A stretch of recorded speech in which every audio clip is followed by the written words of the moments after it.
Before Homo sapiens took their first uncertain steps into the vast wilderness of the ancient world, Earth was already home to others, their footprints pressed into mud millions of years before ours. Their shadows moved through forests we will never see again. Their voices, whatever they sounded like, echoed across plains no human eyes would ever witness. They were not our ancestors alone. They were our rivals, our companions, our distant cousins, other humans, other minds, other stories lost to time. Imagine a planet far wilder than the one we know today, a world without cities, without borders, without the noise of engines or electricity. Instead, thunder rolled across endless savannas, and lightning illuminated the silhouettes of early humans moving through tall grass. Volcanoes erupted without warning. Rivers changed their paths in a single season. Ice sheets expanded and retreated in cycles of unimaginable destruction. The environment itself was a force that shaped species the way a sculptor shapes stone, with pressure, violence, and patience. 2 million years ago, Africa was the beating heart of human diversity. Not one hominid species wandered its landscapes, but several, each adapted to a specific ecological niche. Some were small and nimble, others tall and powerful. Some lived in trees, others on open plains. While lions and hyenas stalked the night, our ancient relatives crafted stone tools, gathered plants, hunted small prey, and survived by instinct and innovation. The world was never built for one kind of human. It was built for many. There was Homo habilis, the handyman, one of the earliest tool makers our planet ever saw. Using crude yet revolutionary stone flakes, they carved their will into the natural world. Their tools were simple, but they were enough to begin the long path toward human ingenuity. And then came Homo erectus, taller, stronger, far more resilient. They were the great wanderers, the first humans who refused to stay in one place. They crossed continents long before maps existed, venturing out of Africa to explore the unknown edges of the world. There was Homo Naledi, a small-brained enigma hiding deep within cave systems that still puzzle us today. They left behind mysterious burial chambers, symbols, patterns, things they should not have been capable of according to our expectations. Their existence alone challenges our sense of what it means to be human. And far across the islands of Indonesia, there lived Homo floresiensis, tiny beings only 3 feet tall, who crafted tools as skillful as any of their larger cousins. They hunted dwarf animals, navigated dense forests, and built a world suited to their small stature. Modern humans would later call them hobbits, but that word fails to capture the sheer miracle of their survival. Then came the Neanderthals, beings of immense strength with brains larger than ours. They were not brutish cavemen. They were tool specialists, artists, hunters who survived conditions that would annihilate most of us today. They shaped bone, flint, and wood with astonishing precision. They sang, painted, and perhaps even prayed. And somewhere deep in Asia, hidden in mountains and forests, another species thrived in near secrecy, the Denisovans, giants of prehistory, masters of altitude. Their genes still sleep inside millions of modern people, whispering of a forgotten world. This was the Earth before us, a world of diversity, complexity, and competition. A world where multiple species of humans coexisted, crossed paths, and sometimes interbred. Yet only one lineage, ours, remains. Why? What forces shaped the rise of one species and the fall of so many others? Was it climate, catastrophe, chance, or something deeper, something we have yet to understand? Because when we look closely at the record they left behind, the story becomes stranger than we expect. These beings were not mindless primates wandering aimlessly. They adapted with intelligence, with purpose. They shaped their environments in ways science is only beginning to uncover. Some built shelters, Some controlled fire, some engraved symbols, some crossed oceans, and some vanished far too suddenly. The truth is simple but unsettling. Humanity was never alone. We were never the first, and we were never guaranteed to be the last. But among all these ancient humans, these builders, wanderers, explorers, there were groups unlike any others. Beings with abilities that challenge our assumptions. Beings who lived longer than our species has existed. Beings who sculpted landscapes, conquered ice, and mastered survival in ways even we have not matched. And yet, one by one, they disappeared. Why? What force erased entire species from the earth while others endured? And what traces of them still remain within us? We begin the journey here, with the world before humanity as we know it. A world filled with creatures who looked like us, but were not like us at all. But to understand their fate, we must follow the first great traveler. The first human who dared to challenge continents and climates. The one who reshaped the world not through brilliance, but through perseverance. Because soon, from the heart of Africa, a figure emerged who would change everything. And this wanderer carried the spark that would ignite humanity's first great migration. Homo erectus did not rise in a single moment of brilliance. They rose through endurance, through persistence, through a stubborn refusal to disappear. While the landscapes of Africa shifted between lush savannas and arid deserts, this species adapted with a resilience that would eventually shape the entire human story. Emerging nearly 1.9 million years ago,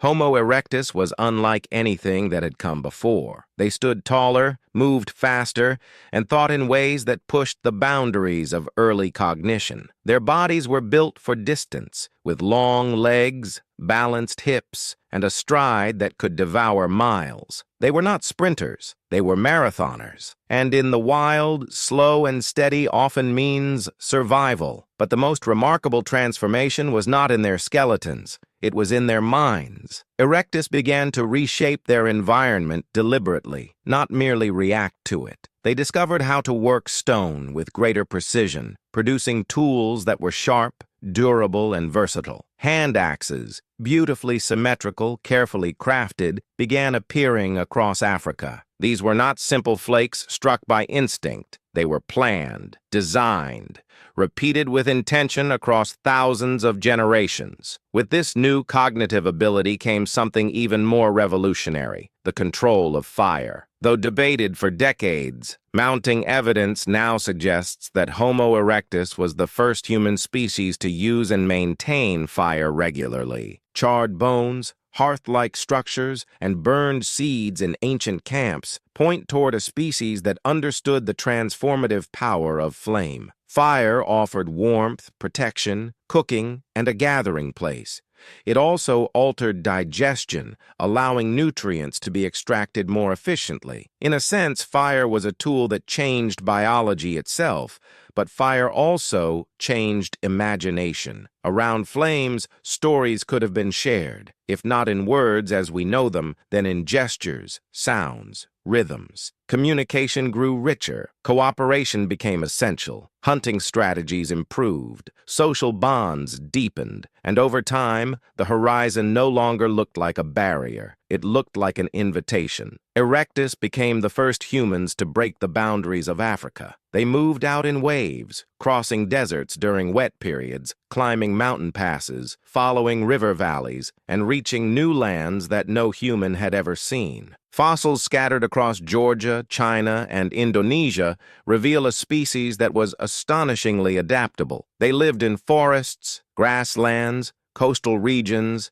and island environments. They crafted tools wherever they settled, leaving a trail of stone that now acts as a breadcrumb path through 2 million years of migration. In Indonesia, they survived volcanic eruptions that would have obliterated lesser beings. In China, they endured winters far colder than their African origins should have allowed. In the Caucasus, they faced predators, harsh climates, and unfamiliar landscapes. Yet they persisted, they multiplied, they thrived. Archaeology now suggests they were not primitive wanderers stumbling into new territories. They created organized campsites, arranged living spaces, and possibly even returned seasonally to the same locations. Their social structures might have been complex. Their family groups might have been large. Their cooperation must have been deep, for no species, then or now, crosses continents by accident. There are hints of collective hunts, where groups coordinated to drive large animals toward ambush points. Evidence of bamboo tools in Asia suggests they used materials that rarely fossilize, meaning their technological world was likely far richer than we can observe. Some archaeologists propose they may have even used rudimentary boats to reach certain islands, an idea once dismissed,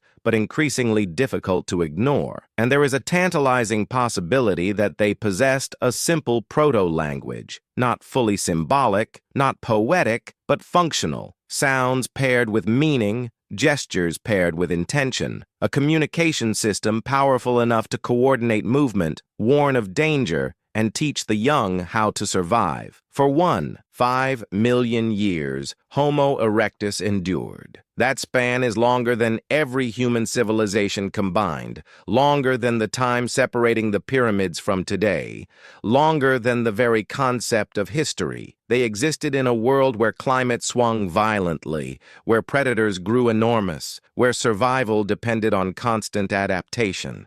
And yet, they did not disappear. They radiated outward, touching every corner of the old world. They shaped ecosystems, hunted species to local extinction, and spread their genes far beyond their origin. But every rise in prehistory is followed by change. Erectus's slow transformation, their relentless push across continents, created a world where new species could emerge. Species shaped by colder climates, harsher environments, and new evolutionary pressures. Among these new humans was one that would become legendary. In the frozen landscapes of Europe, forged by ice and sharpened by winter, a powerful species began to take form. A species with strength unmatched, with intelligence refined by survival in brutal conditions. The Neanderthals. And their arrival would begin a chapter in the human story both awe-inspiring and tragic. Because while Homo erectus conquered distance, the Neanderthals mastered survival. But in the coming millennia, their world would grow colder, stranger, and infinitely more dangerous. From the mountains of Europe to the frozen valleys stretching toward Siberia, a new kind of human emerged. One shaped not by heat and migration, but by ice and endurance. The Neanderthals were not an offshoot destined for failure, as early scientists once believed. They were a masterpiece of evolution, perfected for a world where winter lasted generations, and survival demanded strength beyond measure. Their bodies told the story of their environment. Broad chests for deep breaths of cold air, powerful limbs built to stalk prey through snow, dense bones capable of absorbing massive physical strain. And then there was their most striking feature, a brain larger than our own, not just in proportion, but in raw volume. This was no accident. It was the result of hundreds of thousands of years spent solving problems we can barely imagine,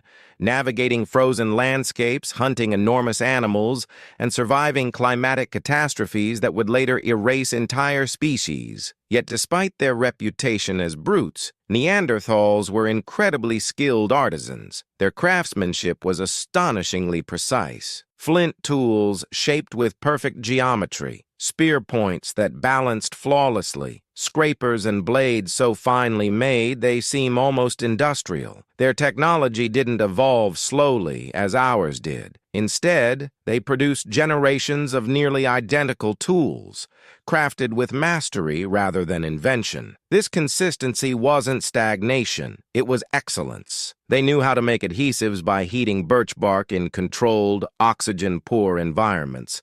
a chemical process so complex it was once thought exclusive to modern humans. They selected stones that fractured predictably. They shaped wood into hunting weapons strong enough to pierce the hides of mammoths and woolly rhinoceroses. They tanned hides into clothing warm enough to protect them through some of the longest winters Earth has ever seen. But their genius wasn't limited to tools. Neanderthals were artists. In caves across Europe and the Middle East, archaeologists have found traces of pigments, engraved markings, and symbolic designs thousands of years older than the earliest Homo sapiens art. Red ochre handprints, geometric lines carved with intent, shell beads stained with pigments, and deep inside certain caves, spaces so difficult to reach that even modern explorers struggle, Neanderthals arranged stalagmites into deliberate structures, circles, patterns, forms whose meaning is still unknown. They also sang, or at least produced melodic sound. Their throat anatomy suggests vocal abilities far beyond the grunts often imagined. Some paleontologists believe they had a form of language perhaps as complex as early Homo sapiens speech. Their social structures were sophisticated, caring for sick members and burying their dead with rituals. Flowers have been found in graves, bodies arranged with care and intention.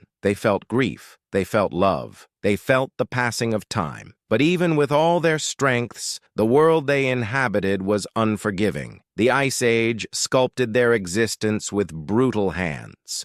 Freezing winds swept across Europe. Glaciers advanced and retreated like colossal tides. Food sources fluctuated wildly, demanding constant adaptation. And while Neanderthals mastered these challenges with skill, the climate was only one of their enemies. Their world was shared, and eventually it would be contested. Because as the Neanderthals solidified their mastery of ice and stone, a new species began edging into their territories. Our species, Homo sapiens, emerging from Africa with flexibility, symbolism, storytelling, and a spark of something dangerously transformative, adaptability across any environment. At first, their encounters were rare, then more frequent, then unavoidable. But even before conflict, even before competition, something else threatened them, something global, something catastrophic. Around 70,000 years ago, the sky darkened, temperatures plummeted, ash blotted out the sun,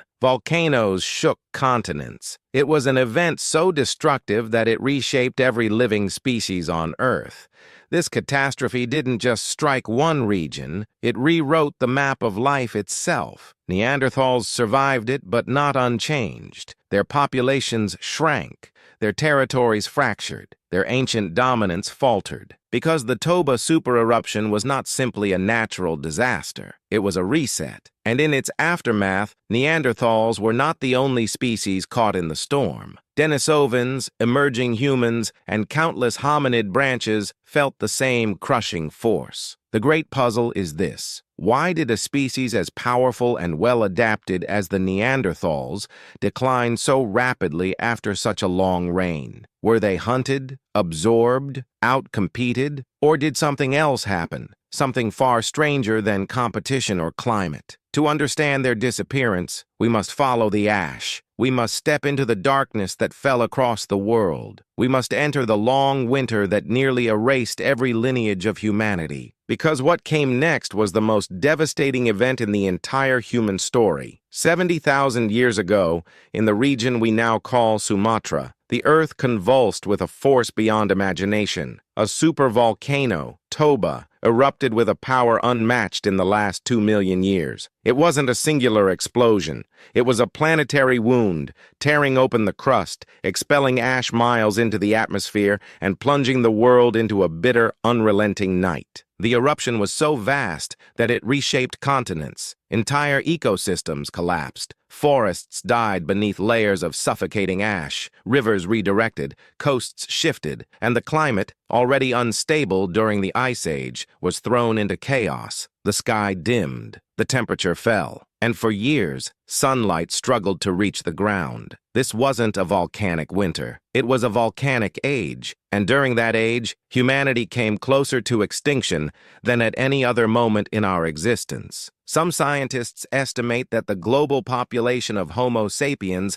fell to a few thousand survivors, scattered, starving, clinging to life in small pockets where resources remained. These groups lived through a genetic bottleneck so severe that modern humans today carry the imprint of that near collapse. Our genetic diversity shrank, tightening into a single fragile thread that somehow refused to snap. But we were not the only humans on Earth when Toba erupted. Neanderthals roamed Europe. Denisovans dominated Asia's highlands. Other species, mysterious, lesser known, survived in isolated refuges. All of them felt the cold. All of them suffered. All of them changed. Across the world, ecosystems that had supported hominid species for hundreds of thousands of years were torn apart. Plants died. Herds dwindled, migratory routes vanished, rivers froze, and with every passing year of ash and ice, the margins of survival grew narrower. But something strange happened, something unexpected. Homo sapiens survived. In pockets? Yes, barely, but we made it through. And the disturbing question is, why us? Why did other species, stronger, more resilient, better adapted to cold, begin to decline after the ash settled? Neanderthals, who had survived endless cycles of Ice Age winters, began losing territory. Denisovans,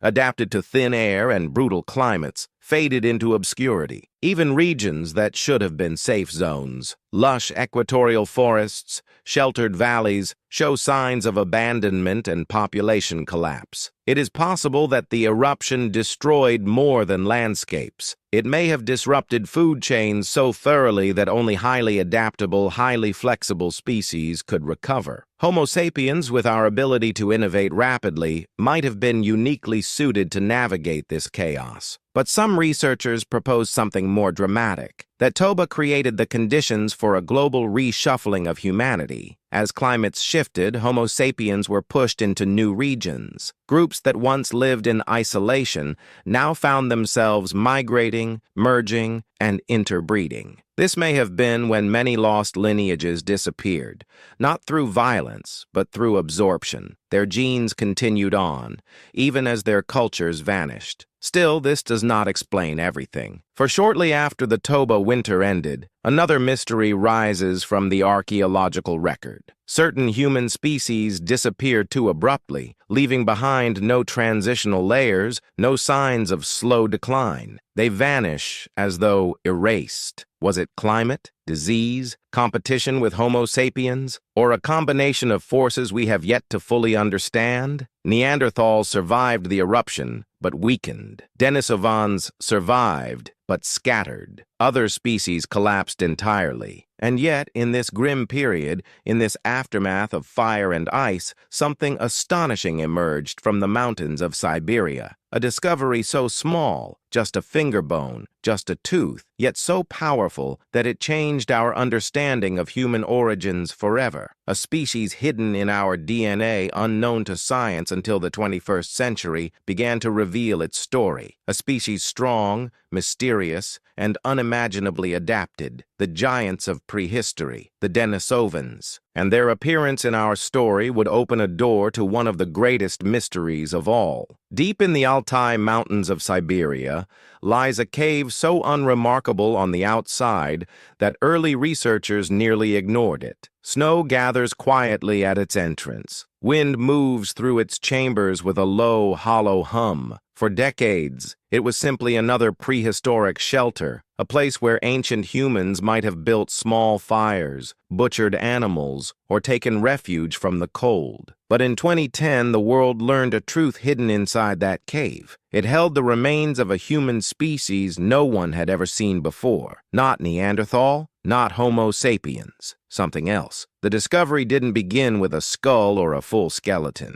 It began with something so small, so easy to overlook, that it feels almost like a cosmic joke. A single fragment of a finger bone, broken, fossilized, barely larger than a pebble. But inside that tiny fragment, scientists found DNA so distinct it rewrote the entire human family tree. This species became known as the Denisovans, named after the cave where they were found. And the more we learned about them, the stranger the story became. The Denisovans were not just another human offshoot.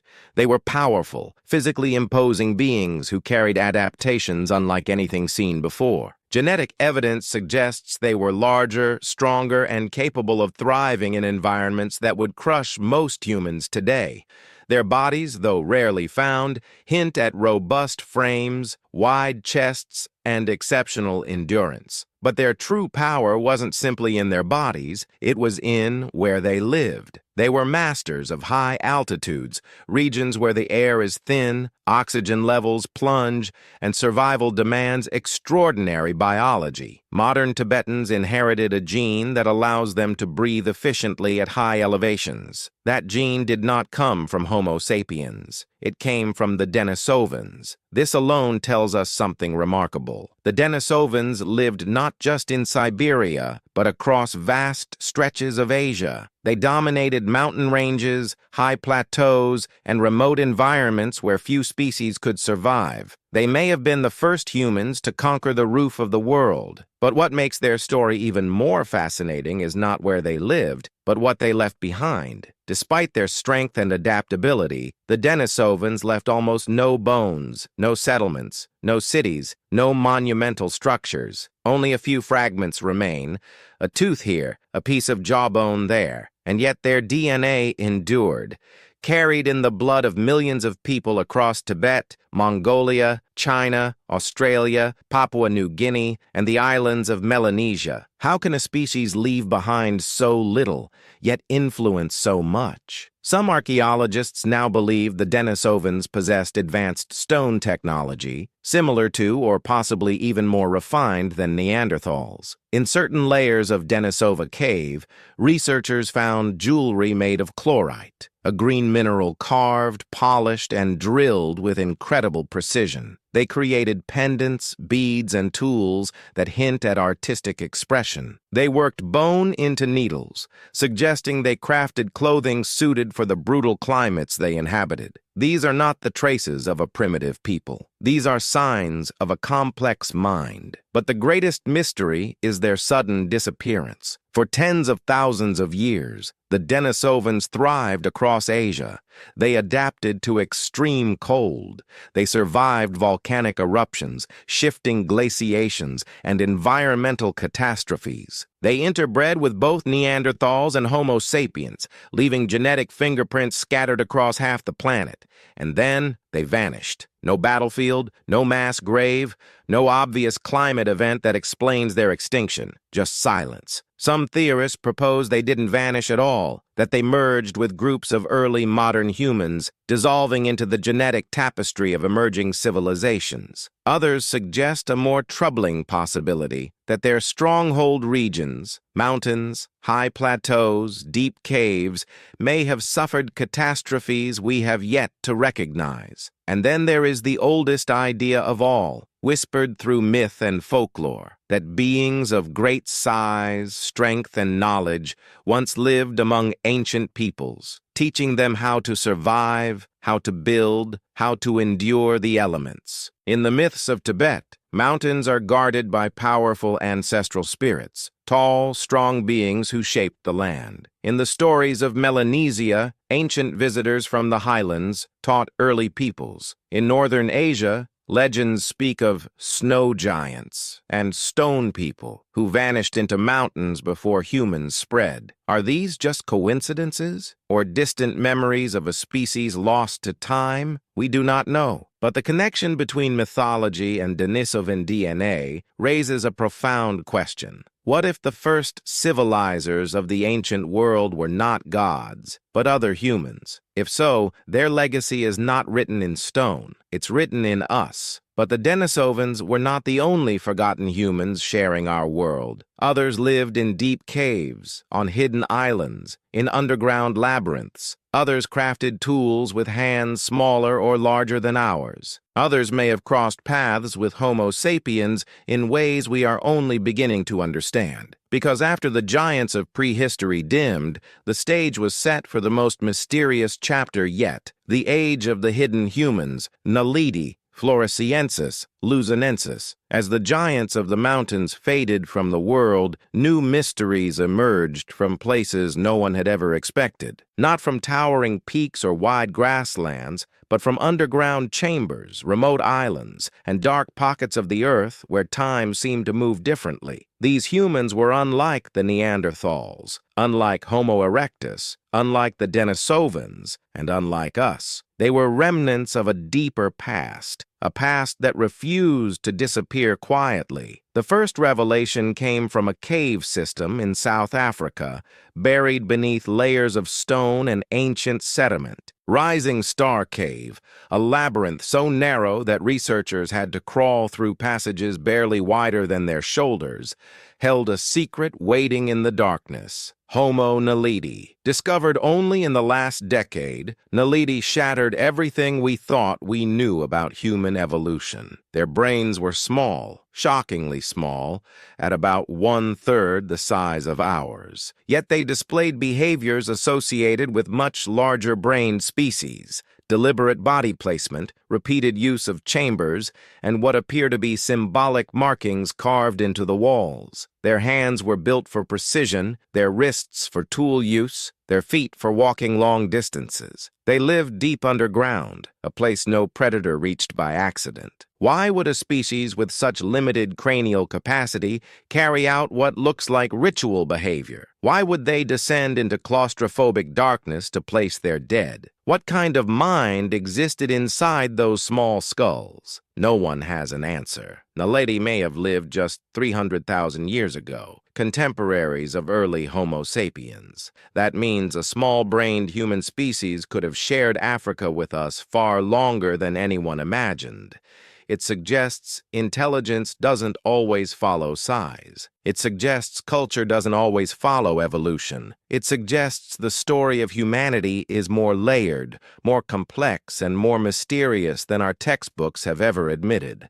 But Naledi were only the beginning. Far to the east, on the Indonesian island of Flores, archaeologists uncovered a species so astonishing that many refused to believe the discovery at first. Standing barely 3 feet tall, with brains similar in size to chimpanzees, they crafted tools nearly as advanced as those of much larger species. They hunted small elephants, survived volcanic eruptions, and may have used fire. These were Homo floresiensis, known worldwide as the hobbits. But hobbits is a playful word that masks a profound truth. Floresiensis challenges the very core of what we think intelligence looks like. How could a species so small, with such limited brain volume, produce tools requiring foresight, planning, and developed motor skills? How could they persist on an island filled with environmental hazards? Why did their technology resemble the tools made by much larger human populations? Some scholars propose that Floresiensis descended from Homo erectus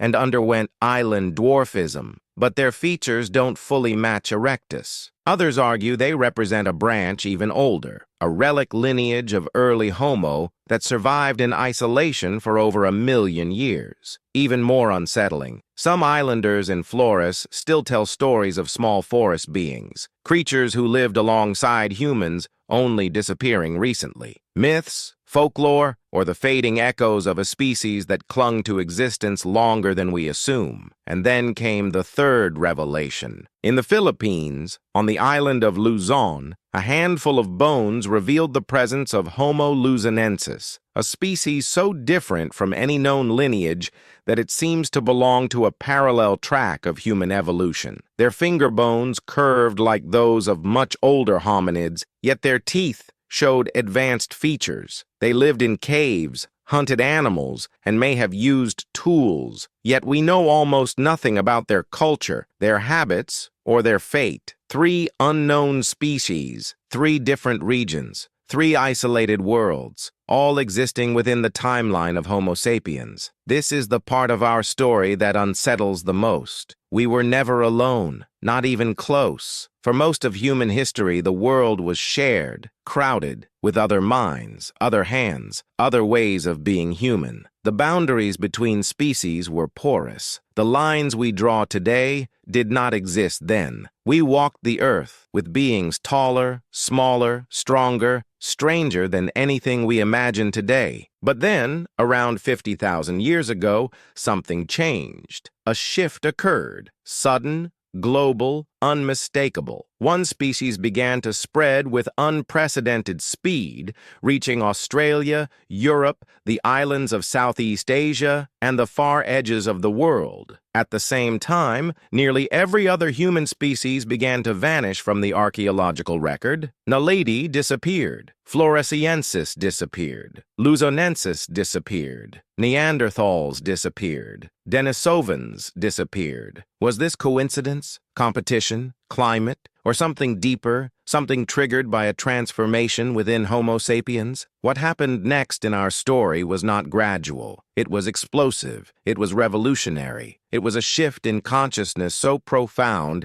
that it altered the fate of every species on Earth. Because in the midst of this wave of disappearances, another force rose from Africa. A force built not on strength, nor on size, nor on resilience, but on imagination. The rise of Homo sapiens was about to begin. 50,000 years ago, something stirred inside the human mind. Something new, something unseen in any other species on Earth. It wasn't a physical change. Our bodies were already formed, our brains already capable. But suddenly, as if sparked by an invisible fire, our creativity surged. Our symbols multiplied, our tools diversified, our migrations accelerated, and for reasons still debated today, Homo sapiens began to think differently. Anthropologists call this period the cognitive revolution, but that phrase barely captures its magnitude. This was not simply an improvement in intelligence. It was an awakening of imagination, abstract, layered, symbolic imagination. Before this moment, humans survived by instinct, experience, and incremental innovation. After this moment, they shaped the world through ideas. It began quietly, with small signs. A carved piece of ochre in Africa showing cross-hatched lines, art for no practical purpose. Shell beads arranged as jewelry, tools so specialized they seemed to belong not to survival, but to identity. Then came the explosion. Cave paintings illuminated by flickering torches, depicting animals with haunting accuracy. Musical instruments shaped from bird bones. Ritual objects crafted from horn, ivory, and stone. For the first time, humans weren't just reacting to their world. They were interpreting it. This shift changed everything. How we spoke, how we cooperated, how we traveled. Complex language emerged, allowing stories to stretch across generations. Groups grew larger, knowledge spread faster, beliefs took root. Culture became a force stronger than climate, stronger than biology. And with this newfound inner world came outward expansion. Homo sapiens began crossing deserts, forests, and coastlines their ancestors had never dared to attempt. The archaeological record shows a sudden wave of migrations that reshaped continents. Humans reached Australia nearly 50,000 years ago, long before the end of the Ice Age, crossing open water with boats whose existence today is implied only by the islands they reached. We navigated through darkness. We mapped the unseen. We dared to imagine horizons before we walked them. But as sapiens spread outward, something else happened. Something darker, more tragic. Everywhere we arrived, species disappeared. The great megafauna of Australia, the giant kangaroo, the marsupial lion, vanished soon after human arrival. In Europe, Neanderthals began to shrink in population, pushed into isolated pockets. In Asia, Denisovans retreated into mountains, then faded entirely. Naledi and Floresiensis vanished from the geological record without explanation. Did we cause this? Were we the catalyst? Or were we simply the last species standing in a world still shaken by the Toba catastrophe? The truth likely lies in a combination of forces. Homo sapiens possessed something the others did not: flexibility, cultural adaptability, the ability to reshape strategies, tools, alliances, and beliefs in a single generation. We were generalists in a world of specialists. Where Neanderthals excelled in ice and Denisovans thrived in altitude, we found ways to survive in all environments, not by evolving new bodies, but by evolving new ideas. And ideas expand faster than species can adapt. Still, the timing is suspicious. Around 45,000 years ago, Homo sapiens entered Europe. Within a few thousand years, an instant in geological time, Neanderthals were gone. Genetic evidence shows interbreeding, but not coexistence. The last Neanderthal communities dwindled like fading embers. In Asia, the same pattern unfolds. Denisovans vanish soon after sapiens arrive in the region where their DNA was once most dominant. Flores and Luzon, once home to distinct human species, become exclusively sapiens territory after our arrival. This wave of extinctions mirrors what happens when apex predators expand into new ecosystems. Only this time, the predator was not stronger or faster or larger. It was a predator of thought. But extinction does not mean erasure. Genes remained, woven into the modern human genome like ancient signatures. Neanderthal DNA appears in traits related to immunity, skin, metabolism. Denisovan DNA persists in the ability to thrive in thin air. Floresiensis and Luzonensis leave no confirmed genetic legacy, but their very existence suggests the human family tree is far wider than our surviving branches imply. Then there is a deeper question, one that archaeologists whisper about but rarely address directly. Did some of these species possess forms of culture, knowledge, or early proto-civilization that vanished before we ever encountered them? We find structures underwater that predate the end of the Ice Age. We find carvings older than any known settlement. We find myths from isolated cultures describing first teachers, mysterious beings who emerged after great disasters. We find genetic evidence of ghost populations, unknown humans who contributed to our ancestry, yet left no bones. This suggests one possibility, unsettling and exhilarating. Homo sapiens did not rise alone. We rose alongside others, absorbing them, replacing them, forgetting them. Our ascent was not a triumph over nature. It was a convergence of species,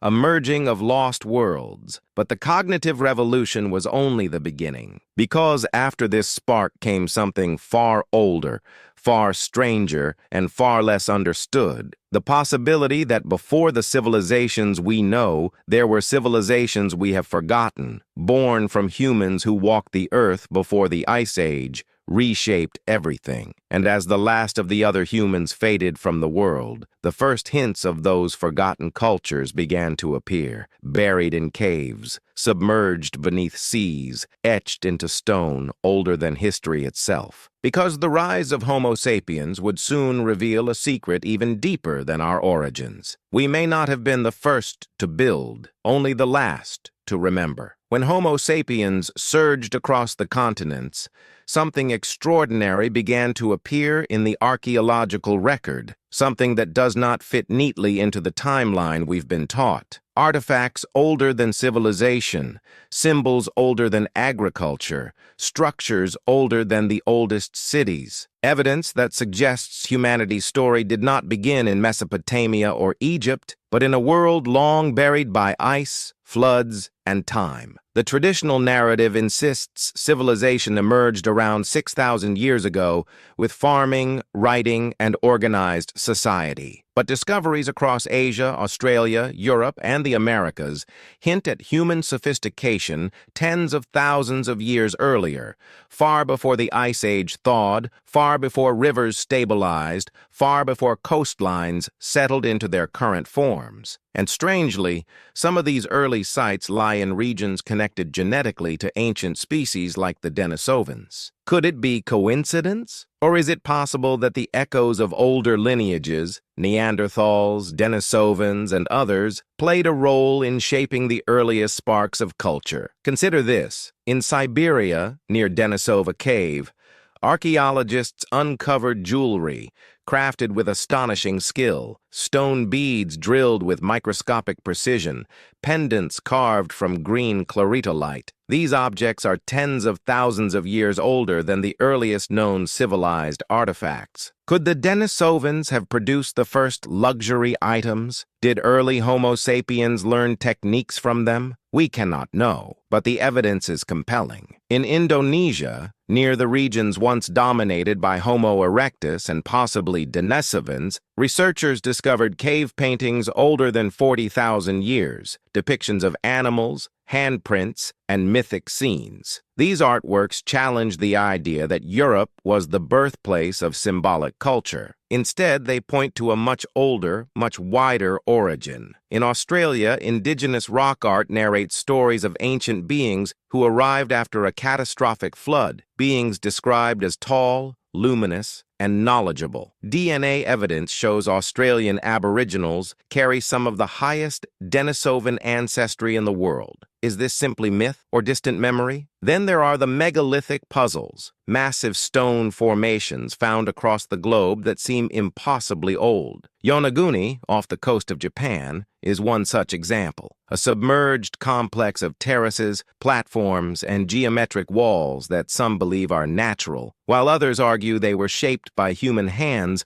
long before the last glacial melt. If the latter is true, this would place human engineering in East Asia over 10,000 years earlier than accepted. Doggerland, once a vast landmass connecting Britain to mainland Europe, now lies beneath the North Sea. Beneath the waves rest remnants of forests, tools, animal bones, and possible human dwellings, all swallowed by rising waters roughly 8,000 years ago. This suggests entire communities disappeared under the ocean, leaving behind only fragments. And off the coast of India, near the Gulf of Cambay, sonar has detected structures that some claim may be over 9,000 years old. Though heavily disputed, the idea alone challenges our assumptions about human capability during that era. But perhaps the most enigmatic clues come from the period known as the Younger Dryas, an age of chaos roughly 12,800 years ago. In a geological instant, temperatures dropped, glaciers advanced, megafauna died, and human populations collapsed or migrated. Something triggered a global reset, something powerful enough to rewrite the early chapters of human civilization. Many sites across the world, including Turkey's Göbekli Tepe,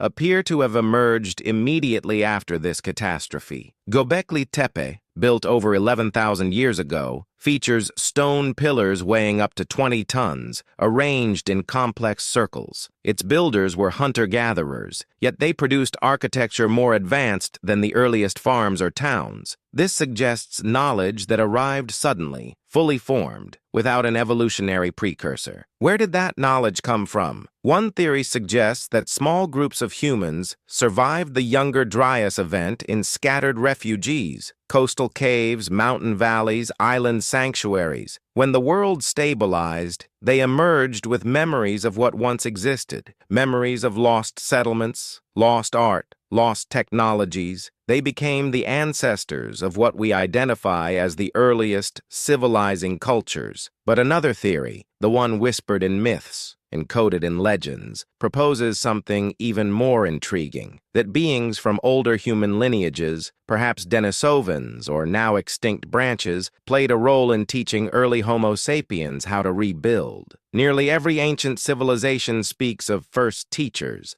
sky beings or mountain gods, who brought knowledge after a great flood or destruction. These weren't necessarily supernatural entities. They may have been survivors of advanced hunter-gatherer cultures predating the Ice Age, carrying traditions, engineering skills, or navigation techniques lost to their original homelands. Imagine a group of Denisovan-descended people emerging from the mountains after the Younger Dryas, or Neanderthal sapiens hybrids carrying ancestral memory of stone architecture. or remnants of an unknown human lineage with traditions of monumental building? Is it impossible or simply uncomfortable? We know that hundreds of coastal sites from the last ice age are now underwater. When sea levels rose over 400 feet, any settlement near ancient shorelines would have vanished beneath the waves. What secrets lie on continental shelves? What structures once connected islands, rivers, and plains now erased? We may never find all the answers, but one truth becomes clear. Civilization did not begin with us. It began with many. It began with a world of humans far older,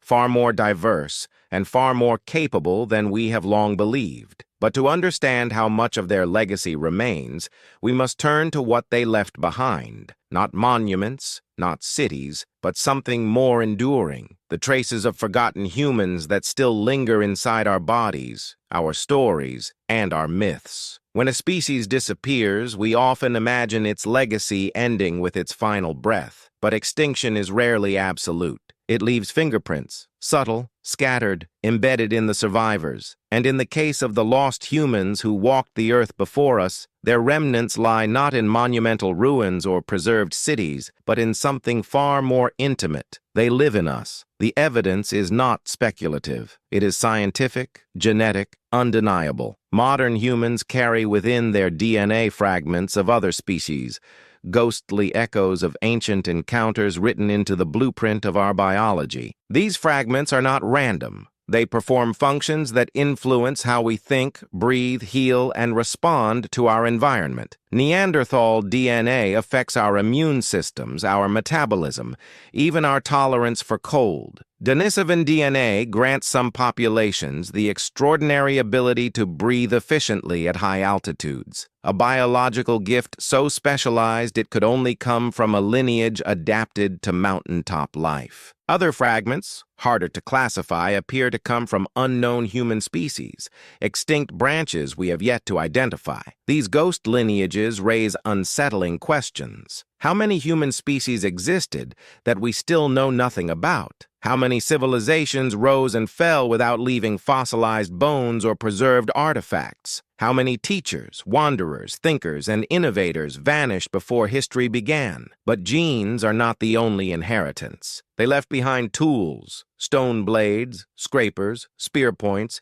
pigments, engravings, ornaments. Some are crude, others sophisticated. Some fit neatly into known timelines. Others, like outliers, suggest bursts of innovation that appeared and disappeared without explanation. Often, tools emerge in layers of sediment with no direct link to Homo sapiens. Sometimes they appear thousands of years before our arrival in a region. Who made them? Were they early humans we have yet to identify? Were they hybrid populations with skills inherited from multiple lineages? Then there are the bones, fragmented jaws, partial skulls, finger bones, teeth. Many look familiar, others defy classification. Some fossils discovered in Asia and Africa have features so mixed that paleoanthropologists debate for decades whether they represent new species, hybrids, or entirely unknown evolutionary paths. But perhaps the most profound remnants are not physical at all. They live in our mythologies. Around the world, cultures separated by oceans and millennia share stories of ancient beings who came before. Beings described as tall, strong, wise, or strange.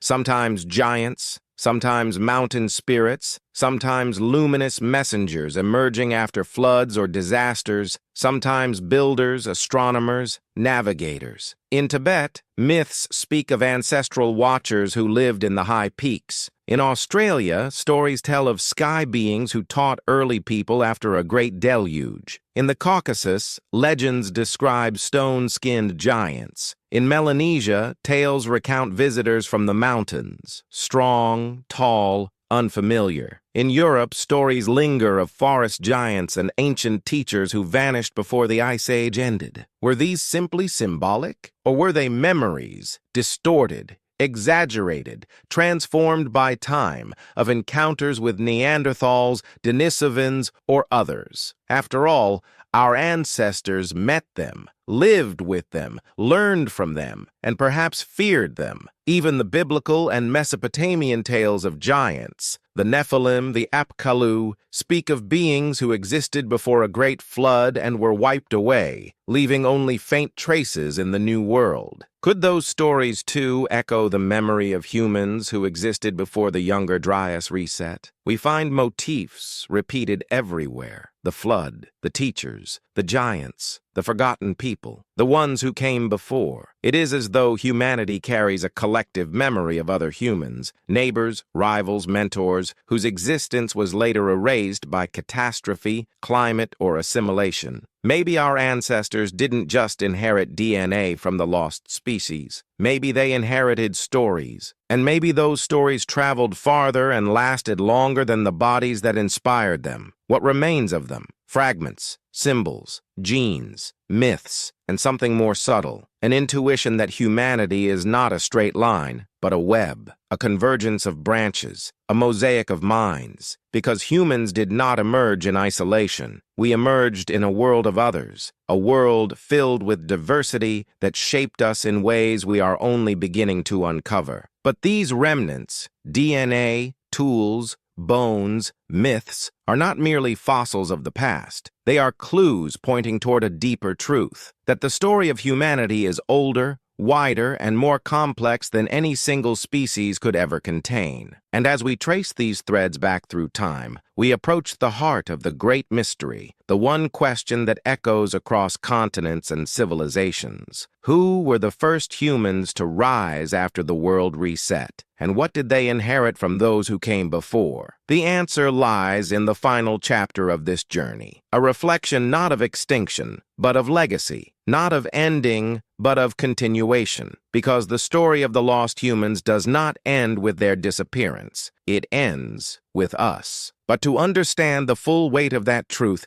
we must step into the closing darkness of the Ice Age and the dawn of our fragile temporary reign. The conclusion awaits. Before us came many, some gentle, some fierce, some brilliant, some forgotten. For millions of years, Earth was a stage shared by countless human species, each adapting, surviving, innovating in their own way. They walked through savannas, climbed mountains, carved symbols, buried their dead, hunted great beasts, shaped tools, and gazed into the same night sky we still wonder at today. Their worlds rose, flourished, and vanished long before ours began. But their disappearance was not the end of their story. It was the beginning of ours. We often imagine Homo sapiens as inevitable, as though our rise was written into destiny. But for most of Earth's history, we were not the dominant species. We were not the most numerous. We were not the strongest. We were fragile newcomers in a world of giants, specialists, and survivors. Our ancestors lived beside beings with larger brains, stronger bones, sharper senses, and adaptations that made them masters of their domains. Neanderthals commanded the ice. Denisovans ruled the mountains. Erectus owned the horizon. Naledi mastered the darkness.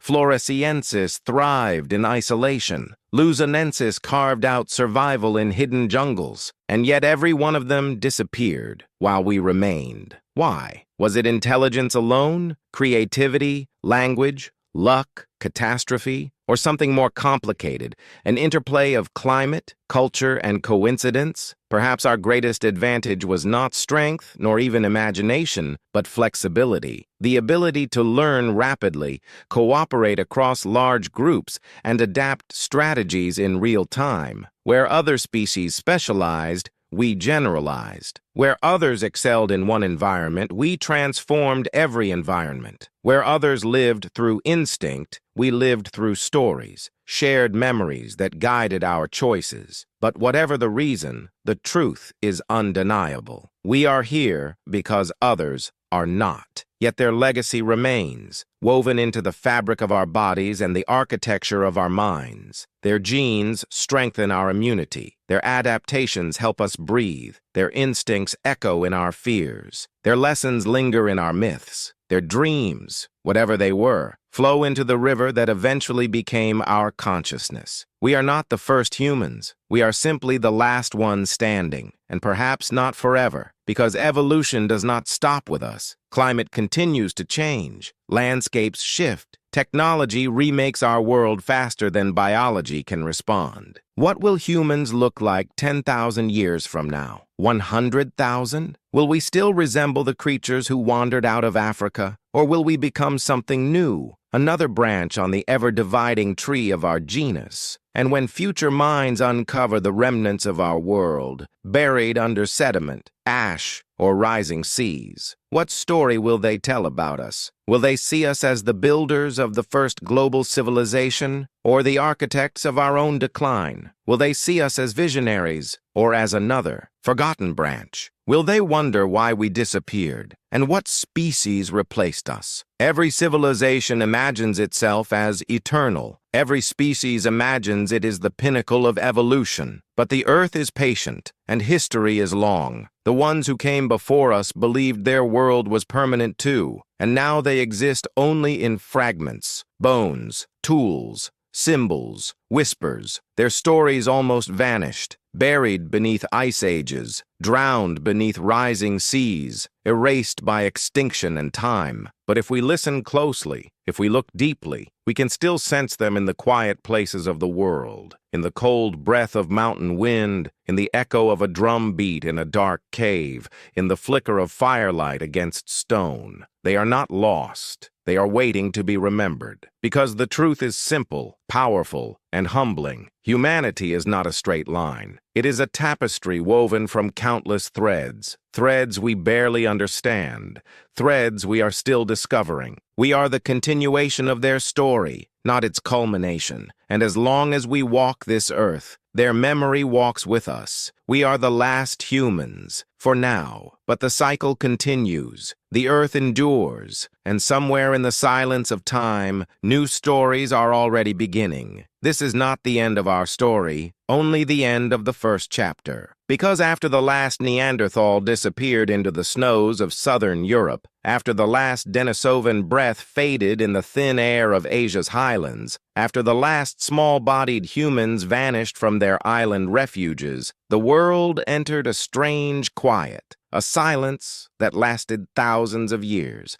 A silence in which only one human species walked the earth. But silence is never empty. It is a bridge, a moment between worlds. And in that vast stretch of time, roughly 40,000 years ago to the end of the Ice Age, Homo sapiens began weaving the threads of something new, something fragile yet powerful, something that would eventually reshape every river, mountain, and coastline on the planet. Not civilization, not yet, but the idea of civilization, the seeds of memory, the first sparks of continuity, the early whispers of long-term planning. Our ancestors moved through a world still haunted by the presence of others. In caves across Europe, they painted animals that had vanished. In valleys of Asia, they carved symbols whose meanings are lost. In Africa, they engraved spirals and abstract shapes that seemed to describe cycles of seasons, of life, of time. These were not the marks of a species merely trying to survive. These were the marks of a species trying to remember, because memory was our greatest tool. Not stone, not bone, not fire. Memory. We remembered landscapes. We remembered migration routes. We remembered rituals, dangers, stories, alliances, taboos. Knowledge accumulated, generation by generation, forming the first unwritten libraries in the minds of early humans. Elders became living archives. Hunters passed down strategies. Gatherers preserved the wisdom of seasons and plants. And in every story around a fire, something extraordinary occurred. Information traveled further than any any individual could. Ideas became immortal, and yet lingering in these early stories were shadows, echoes of beings who came before. Nearly every early culture on every continent preserved some kind of memory of the others, not animals, not spirits, other humans. In native Australian traditions, there are tales of the Mimi, fragile, elongated beings who taught early people how to hunt and paint. In Siberia, myths speak of the Chuchuna, pale, powerful humans living in remote mountains. In Papua New Guinea, the demigods are remembered as ancient teachers who lived before the ancestors. In Africa, some Khoisan traditions describe small forest people who existed before the arrival of their own tribes. Is it possible that these myths are distorted memories of vanished human species? That Homo sapiens carried their stories long after their bodies disappeared? If our ancestors once shared the world with Neanderthals, Denisovans, Naledi, Floresiensis, erectus, and likely others still unknown, wouldn't traces of them live on not just in our DNA, but in our imagination? But alongside memory came something else: loss. As the Ice Age tightened its grip, species after species vanished. Mammoths dwindled, giant sloths disappeared, saber-toothed cats went extinct. Climate change swept across continents, reshaping coastlines, draining megaflood lakes, and altering the rhythms of the world. In this unstable, shifting environment, humans adapted, not by changing bodies, but by changing minds. We learned to anticipate, we learned to innovate, we learned to move with purpose, and slowly, the seeds of the first proto-civilizations took root. Groups began settling seasonally. Trade routes emerged between distant communities. Language grew richer and more complex. Tools became standardized. Burial practices became symbolic. Leaders, healers, and storytellers rose within groups. These were not civilizations in the modern sense, but they were their blueprint, the scaffolding, the foundation. Yet even in this era of human expansion, shadows lingered, whispers of contact, moments when groups encountered something or someone unfamiliar. Even today, deep genetic analyses detect hints of ghost populations, ancient humans we interbred with who left no known fossils, unknown lineages, lost branches, entire species erased, except for a few genetic signatures still living in the cells of some modern populations. Who were they? Where did they live? What knowledge did they possess? We have no names for them, no bones, no tools we can confidently assign, only whispers in our blood. This is the unsettling truth. The humans we know, Neanderthals, Denisovans, Naledi, Floresiensis,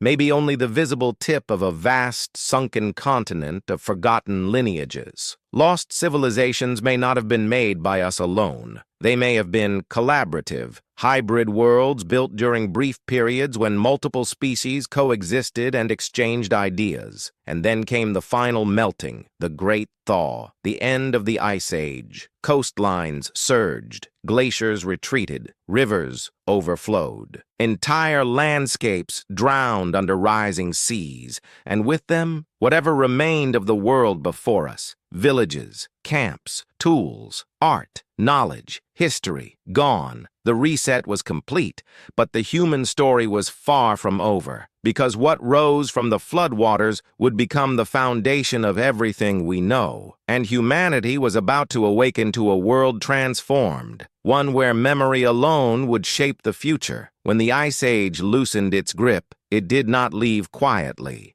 It ended in storms, in floods, in violent surges of meltwater that carved new rivers, drowned entire valleys, and erased the landscapes our ancestors once called home. The rising oceans swallowed up millions of square miles of coastal plains, lands where humans had lived for tens of thousands of years. These were not small shifts. They were world-changing events. To the people who witnessed them, the flood must have seemed like the end of creation itself. Entire hunting grounds vanished beneath the sea. Forests disappeared overnight. Islands became mountaintops. Cliffs emerged where plains once stretched endlessly. And countless ancient settlements, seasonal camps, early gathering sites, experimental dwellings, were swallowed beneath the waves and lost forever. This global drowning is not myth, it is geology. Between 12,000 and 8,000 years ago, sea levels rose more than 400 feet. Everything humans had ever built along ancient shorelines vanished into the deep. Doggerland, once a lush land connecting Britain to Europe, was engulfed. The Bombay High Shelf in India went under. Southeast Asia transformed from a single continent-sized landmass into the fragmented archipelago we know today. The Bering Land Bridge disappeared, ending the last major connection between Asia and the Americas. If early humans had built anything approaching proto-civilization, large camps, ritual sites, collaborative structures, there's a strong chance they lie under oceans now, untouched, unseen, unreachable. And this flood was not only physical, it was psychological. Cultures carried the memory of a world that no longer existed. They preserved it the only way they could, through stories. Nearly every ancient society on Earth has a flood myth. Not just a few, not half, nearly all of them. The Sumerians spoke of a deluge sent by the gods. The Egyptians remembered a flood that wiped out an earlier age. The Greeks told of Deucalion and Pyrrha surviving a world-ending storm. The Maya recorded cycles of creation ending in water. The Aboriginal Australians described ancient lands drowned beneath the sea. Native American stories, from the Hopi to the Haida, echo the same theme. The biblical flood, the Quranic flood, the Hindu flood, all share striking similarities. Different continents, different cultures, different languages. Same story. Is this coincidence or collective memory? Science tells us dramatic sea level rise occurred globally, and fast. Entire coastlines vanished within a few generations. To the survivors,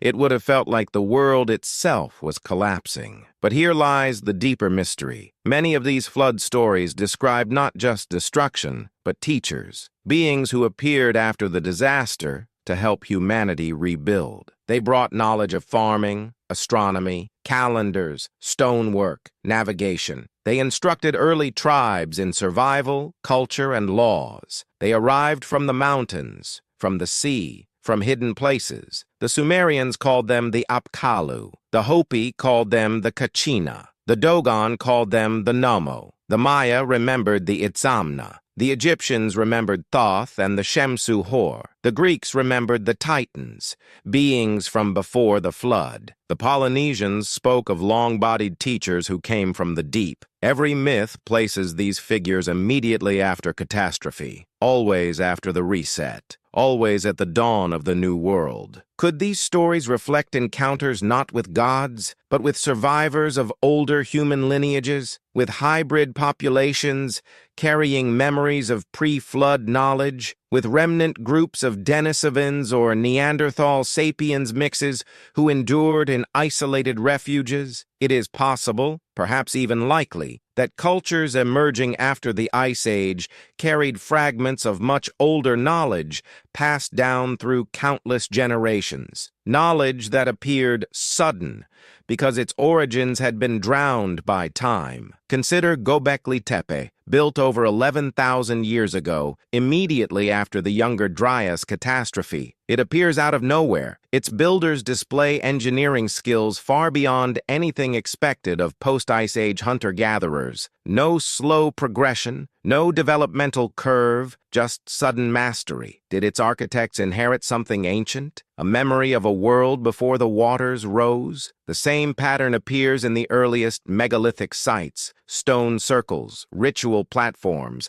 astronomical markers. Many are older than agriculture itself. Why would nomadic groups build monumental structures requiring enormous manpower and precision? Unless those traditions originated in earlier cultures, cultures erased by the sea. Even today, we find underwater anomalies that hint at vanished worlds, ancient walls, geometric terraces, carved stones lying on deeply submerged shelves, artifacts pulled from depths no human settlement should have existed. Most are disputed, of course. But disputes do not erase questions. The deeper we dig, on land or beneath the waves, the more fragments we find that simply do not belong to the timeline we've been handed. So what remains of them? Their blood runs in our veins. Their stories live in our myths. Their tools remain in caves and riverbeds. Their memories rise in the oldest traditions of the world. Their shadows linger in the gaps of our family tree. And their knowledge, fragmented, adapted, forgotten, rediscovered, laid the foundation for what came next. Because as the world dried, warmed, and stabilized, humanity began its greatest transformation yet. From wandering survivors to builders of culture, civilization did not rise suddenly. It rose from the ashes of a lost world, and the next chapter would redefine everything we think we know about ourselves. For after the flood, the world belonged to us alone, and we were about to reshape it. As the Ice Age ended and the waters settled into their new boundaries, Homo sapiens stood on a planet transformed. The old world, the world of multiple human species, of vast landscapes now drowned, of forgotten teachers and hybrid lineages, was gone. What remained was a blank canvas, a reset Earth, a world waiting to be rebuilt. And we, the last humans standing, stepped forward to become the architects of this new age. But here is the astonishing truth. Humanity did not begin building from nothing. Across the continents, early post-Ice Age groups began constructing monuments, structures, and symbols that were too advanced, too sudden, too unified to be the products of purely primitive tribes. Something older lingered in their minds, memories of techniques, ideas, and traditions passed down from survivors of the lost world. The first builders were not the civilized city dwellers of Mesopotamia or Egypt. They were the hunter-gatherers of a forgotten epoch. Consider Göbekli Tepe, rising on the plains of ancient Anatolia. Its pillars towered over the surrounding landscape like the ribs of a stone leviathan. Carved animals danced across its surfaces, foxes, birds, lions, snakes, etched with precision into limestone over 11,000 years ago. The circular enclosures were arranged with astronomical intent. The engineering required to erect the 20-ton pillars demanded coordinated teams, shared knowledge, and an understanding of leverage that paleoanthropologists cannot fully explain. This was not a village, not a city, not a farming settlement. It was something older, a memory turned to stone. Sites like Göbekli Tepe suggest that humans inherited ideas from ancestors who lived before the deluge. Ideas about community, about ritual, about construction, about monumentality. And Göbekli Tepe is only one piece of the puzzle. Across Asia, we find massive alignments of megaliths in India's high plains, stones arranged in grids and circles thousands of years before agriculture took root in the region. In Africa, the site of Nabta Playa features a prehistoric stone calendar that tracks the summer solstice perfectly, built by nomadic peoples long before the rise of pharaohs and pyramids. In South America, ancient serpent mounds and astronomical earthworks echo the same symbolic language found on the other side of the world in Asia and Europe, a strange convergence for cultures supposedly separated by tens of millennia. Even in Australia, some of the world's oldest stone arrangements, older than Stonehenge, form celestial alignments preserved by Aboriginal knowledge dating back over 40,000 years. A pattern emerges. Before agriculture, before writing, before cities, humanity was building not just shelters, not just hearths, but memory structures, monuments that encoded knowledge older than any known civilization. This raises a question scholars struggle to answer. Were these the first experiments in architecture, or the last echoes of a vanished tradition? Did the survivors of the Ice Age remember stone circles from before the flood? Did hybrid populations, perhaps carrying Denisovan or Neanderthal lineage, pass down ancient practices? Did knowledge flow invisibly through generations until it resurfaced in monumental form? Whatever the source, the first builders were not operating in a vacuum. Their creations imply continuity, not sudden invention. Continuity across catastrophe, continuity across extinction, continuity across species. But as humanity moved deeper into this new world, something else began to take shape. Something even more mysterious than stone, symbols. At the same time these early structures emerged, humans across the globe began carving marks into stone, bone, and cave walls. Marks that resemble abstract thought, counting systems, and even proto-writing. Spirals, lines, dots, celestial maps, animal totems, hybrid beings. Some of these symbols appear repeatedly across continents separated by tens of thousands of miles. Sites in Europe, China, Australia, and Africa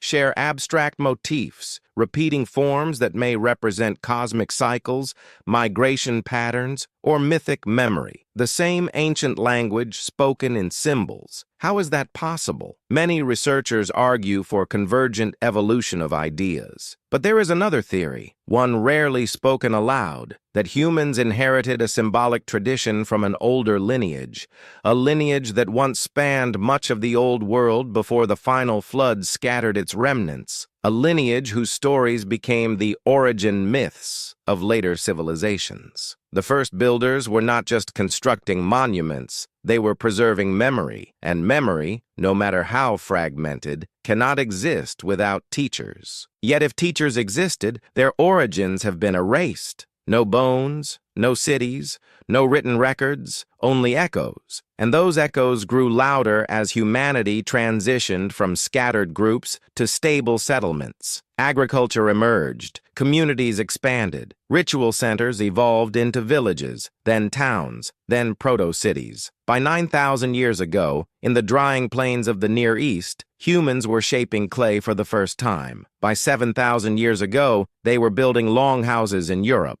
By 6,000 years ago, they were forming trade networks stretching across entire regions. By 5,000 years ago, they were raising megaliths that still stand today, silent guardians of forgotten knowledge. But beneath all this progress lay something older, a memory, a shadow, a legacy. The world before humans, the world before us, had not disappeared. It had merged with us. It had sculpted us. It had guided the earliest chapters of civilization in ways we still struggle to understand. Because the first builders were not working alone. They carried the whispers of countless species, countless lineages, countless ancestors lost to time. And as their monuments rose, humanity reached a crossroads, moved forward into a future of cities and kingdoms, or turned back toward the forgotten world that shaped their minds. We chose the future, but the past did not leave quietly, because the next age, the age of forgotten teachers and ancestral memory, was only just beginning. As the first builders raised stones toward the sky, something else stirred in the human mind, a sense that we were not the first to walk this path, that somewhere in the shadows of prehistory, someone or something had passed this way before. Our ancestors felt it. They expressed it in carvings, stories, myths, and rituals, echoes of beings who carried knowledge older than the world that emerged after the flood. Every early civilization remembered them. None agreed on the details. All agreed on the essence. The first teachers, strange figures who arrived after catastrophe,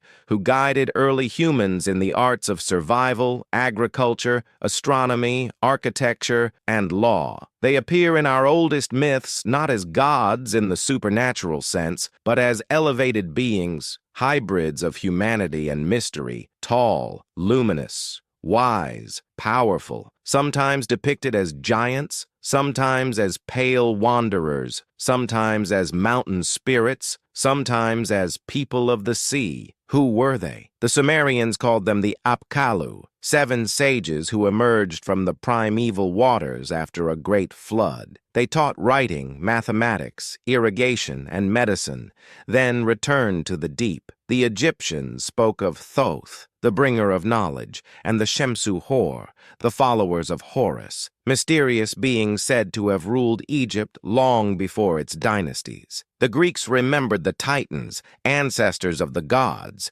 who taught early arts and sciences before being scattered by catastrophe. The Maya told of Itzamna, a great teacher who brought writing and calendars to humanity after a period of destruction. The Dogon in West Africa preserved stories of the Nomo, amphibious beings who arrived after a cosmic event to teach astronomy and law. The Polynesians honored pale-skinned navigators who guided their ancestors after a great oceanic upheaval. These stories share elements too consistent to dismiss. 1. A great catastrophe or flood. 2. A sudden appearance of teachers. 3. The transfer of knowledge to surviving humans. 4. The teachers disappearing or dying out soon after. 5. Humanity rebuilding with their guidance. What if these legends are not literal gods, but memories of surviving human species, or hybrid groups preserved in isolated refuges, mountains, caves, islands, who returned to a devastated world carrying ancient knowledge? This hypothesis is not as fantastical as it seems. A population of Denisovans, adapted to high altitude, strong, resourceful, could have survived the younger Dryas in Tibetan valleys. A group of Neanderthal sapiens hybrids could have persisted in southern Europe or the Levant. Unknown lineages, ghost populations detected in genetic studies, could have endured in Southeast Asia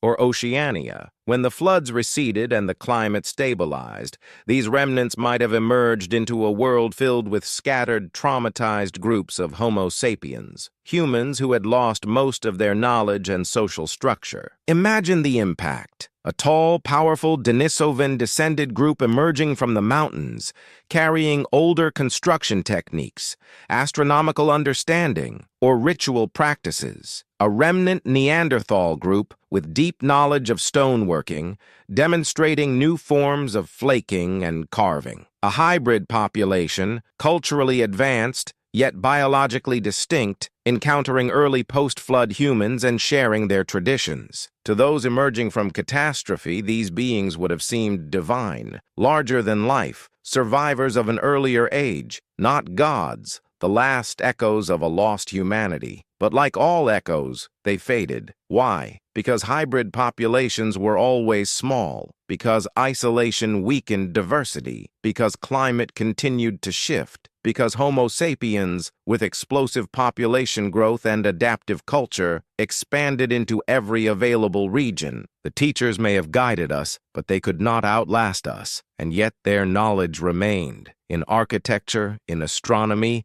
in symbolic tradition. Early humans built what they remembered, what they inherited, what they reinterpreted through myth. The first great monuments of the world, Göbekli Tepe, Nabta Playa, the Japanese Jomon circles, Australian star-aligned formations, may all be monuments not only to the future, but to the past. Shrines to memory, shrines to survival, shrines to the ones who came before. But as humanity entered the warm, stable period between 10,000 and 6,000 years ago, something changed once more. The last remnants of other human lineages disappeared completely. The old teachers faded into legend, and we, Homo sapiens alone, stepped fully into history. The world before us had ended. The world of us had begun. Yet the ancient stories refused to die. And as the first civilizations rose, Sumer, Egypt, China, the Indus Valley, they all insisted that the knowledge they possessed was not newly invented, but remembered from before the flood, remembered from before history, remembered from those who came before humans as we know them. This memory, half biological, half mythic, became the foundation of civilization. But the deeper we explore these memories, the more we realize something astonishing. The line between myth and forgotten history is thinner than we ever imagined. And humanity's next step,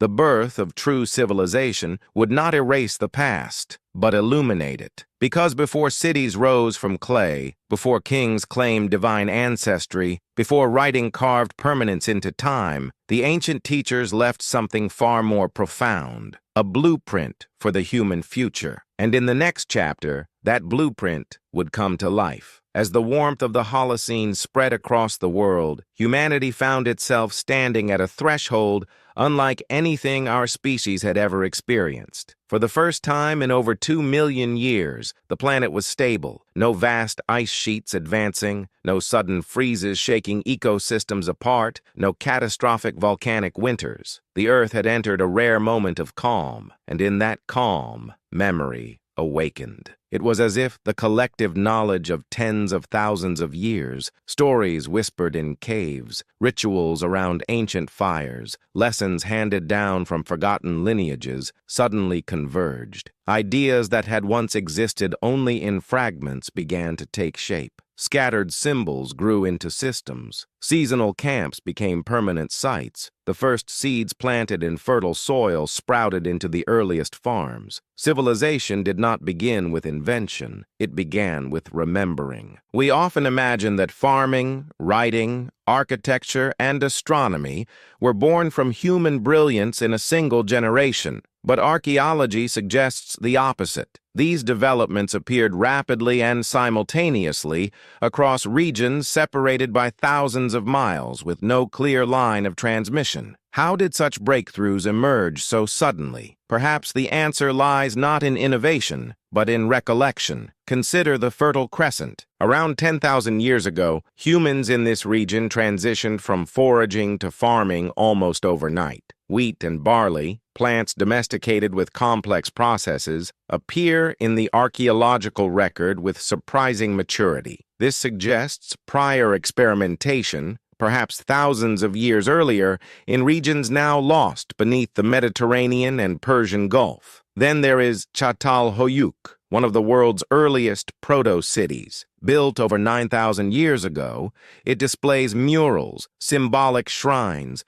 buried ancestors beneath house floors, and a level of social complexity far beyond what hunter-gatherers should have been capable of. It feels like a continuation of something older, not the beginning of something new. Egypt, too, did not rise from nothing. The early dynastic culture appears abruptly, fully formed, with astronomical alignments, monumental architecture, and sophisticated religious concepts. The Egyptians themselves said their knowledge came from the Shemsu Hor, the followers of Horus, mysterious beings from a time before the flood. In China, the earliest agricultural and astronomical traditions appear in myth as gifts from culture heroes like Fuxi and Nuwa, beings who arrived after a great cataclysm to teach humanity order. In the Americas, the first Andean ceremonial centers emerged nearly 5,000 years ago with advanced masonry, ritual structures, and agricultural mastery that seemed to appear full-grown, with no primitive ancestral stages. Why do so many early civilizations insist that their knowledge was inherited? Why do they place their origins in a forgotten age? Why do they insist that the first people were guided by beings who came from the mountains, the seas, the sky? Because memory, cultural, symbolic, genetic, does not vanish when bodies die. It survives in stories. It survives in patterns. It survives in the collective human mind. Our earliest ancestors carried knowledge from the world before the flood, lessons born from the experiences of multiple human species, woven into rituals and myths that endured long after their teachers vanished. And as humans settled, these memories crystallized into the pillars of civilization. Astronomy tracking the stars was not new. Neanderthals and Denisovans likely had deep knowledge of seasonal patterns. Post-flood humans refined it, turning celestial observation into calendars and cosmologies. Stoneworking. The precision of early megalithic builders, seen in Göbekli Tepe, Nabta Playa, and the earliest European circles, suggests inherited mastery, not spontaneous invention. Navigation Polynesians, Australians, and Southeast Asians carried oceanic knowledge older than the Holocene, possibly passed down from Ice Age coastal cultures now underwater. Myth and ritual, the archetypes of global myth. Floods, celestial teachers, ancestral giants, cycles of destruction and rebirth appear far too universal to be coincidence. They are the fossilized memories of a multi-species world. This blueprint of civilization was not carved into stone tablets by a single culture. It was etched into humanity itself, through experience, through trauma, through contact with beings we no longer remember, but carry within us. And as humans began building the first monuments, as they aligned stones with solstices, as they tracked stars and seasons, as they traced bloodlines and gods, they were not inventing culture, they were restoring it, rekindling the light after a long darkness. And yet, as humanity moved forward, something unexpected remained, a sense of loss, a lingering intuition that something had been left behind, something important, something ancient. Even the oldest scriptures speak of a world before the flood that was different, older, wiser, populated by beings who were not like us. Civilization rose, but it rose in the shadow of a forgotten age. And the more complex our societies became, the more distant that memory felt, until it transformed into myth. But myths, no matter how distorted, are rarely born from nothing. To understand what we truly inherited from the world before us, we must look beyond history, beyond archaeology, beyond myth, and into the very structure of the human mind, because what we forgot may be hidden within us still. And the search for that forgotten memory leads us into the most mysterious part of the human story. Because long before clay tablets recorded kings, long before scribes etched symbols into stone, long before stories were written, painted, or carved, memory lived somewhere else, inside us, not just in our minds, not just in our myths, but in our biology. It is easy to think of DNA as cold information, chemical code, fixed, and emotionless. But DNA is also history, a ledger of survival, a library of choices made by millions of ancestors, human and otherwise, who carried their experiences into us. Every genetic mutation that helped an ancient human survive a freezing night, climb a mountain, digest new foods, or resist a deadly disease became part of the story imprinted in our blood. We are archives, living records of the forgotten world. And what is most surprising is that not all of that DNA comes from Homo sapiens. Roughly 1 to 4% of most non-African human genomes comes from Neanderthals. Some populations in Asia carry up to 6% Denisovan DNA. Tibetans and Sherpas owe their high-altitude adaptations to Denisovans. Southeast Asian groups carry traces of unknown human species, ghost populations whose bones have never been found. This means our bodies contain memories of worlds we never saw, worlds our ancestors walked with others. Friends, rivals, partners, teachers, but the legacy goes deeper than genetics. Across every culture on Earth, humans share intuitions and symbols whose origins cannot be traced to any single civilization. Jung called them archetypes, but perhaps they are something more ancient, something inherited not through culture alone, but through biological memory. Consider how universal certain fears are: the dark, predators, the feeling of being watched in the wilderness, the anxiety of isolation, the instinct to gather around fire. These are not learned behaviors. They are inherited patterns, echoes of survival strategies from a time when humans had many enemies, and not all of them were animals. What did early Homo sapiens fear in the night? What did Neanderthals teach their children to avoid? What did Denisovans encounter in their mountain passes? We feel these things still, instincts without visible causes, ancestral alarms from a world whose dangers no longer exist. Even our concept of the other, a shadowed figure, familiar yet not, may be a remnant of a time when multiple human species shared the earth, when the other was not imagination, but a neighbor. Myths of giants? Perhaps memories of Denisovans, taller, stronger, adapted to harsh climates. Myths of small forest beings? Perhaps memories of Floresiensis or Lusanensis. Myths of underworld people? Perhaps echoes of Naledi, navigating caves in total darkness, myths of watchers in the mountains, perhaps remembrances of Neanderthal sapiens boundary zones, myths of luminous beings emerging after the flood, perhaps ancestral recollections of the last hybrid groups who carried older knowledge. These myths did not arise randomly. They grew from encounters, real encounters, blurred across tens of millennia. But memory does not survive only through DNA or myth. It survives through behavior. Humans build shelters everywhere. Instinctively, we form groups. We divide roles. We craft tools. We bury our dead with ritual. Even before written language existed, we paint symbols on walls without being taught why. We look up at the stars as if expecting answers. Why? Because these behaviors long predate civilization. They predate Homo sapiens. They come from deep within our lineage, borrowed, inherited, reshaped by countless species. We build because others built before us. We mourn because others mourned before us. We imagine because others imagined before us. We search the stars because once, long ago, human species followed their patterns for survival. And somewhere in that ancient instinct, civilization found its spark. But this raises a profound question, one that pushes us far beyond archaeology, genetics, or anthropology. What else did we inherit? Did early humans possess forms of knowledge, practical, symbolic, even spiritual, that are now encoded not in memory, but in inclination? Is our fascination with the past, our longing for ancient truths, our obsession with origins a biological echo of the world that shaped us? Why do humans feel drawn to ancient monuments? Why do we carve stone long after we had metal? Why do we retell stories of floods, giants, teachers, lost ages?